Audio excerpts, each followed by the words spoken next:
Meanwhile, back at the ranch, this one is about something that are called narration blocks, like this here. What these do with the comic, again, with this one has 5 panels in it. You're limited in the amount of story you can tell within those 5 panels. So, what the narration blocks do, depending on where they're at, if they're at the first panel, they can help bridge the gap between maybe the page before, maybe it's a brand new one, maybe it's something that happened previously. It gives the reader information that they need to know in order to carry on and have it make sense.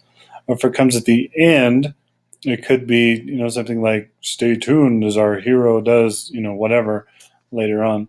When they're used in the middle, however, and this is probably a little more subtle and maybe even more important than those others, is it helps push the story along. Because again, you can only say so much in dialogue, you can only say so much in, thoughts.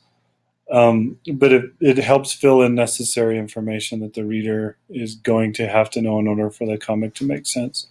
So in this case, a girl is looking up here. What's that up there? She's wondering. And maybe the next panel would then, or the previous thing happened in a different location, and this one helps shift the setting from one place to another, which is a very important thing for comics to do, or to do in comics, is let the reader know when it shifts from one scene to another. Because in a movie it's easy because you can literally see it. In a book they usually describe it in words. When there are only a few words to do, this is a very effective way to push your story along. It can also be used to help transition from one character to the next.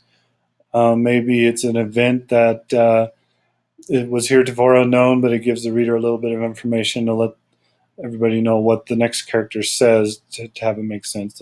Those types of things. So if you're having your students do these, or if you're doing them on your own, as a student, these narration blocks are going to be huge for you to help you fill in the gaps that you can't say otherwise. Because otherwise, your comic might leave the reader wanting for more information and may not understand completely the story, or what you're trying to get across. So these narration bubbles become very, very important as you go forward.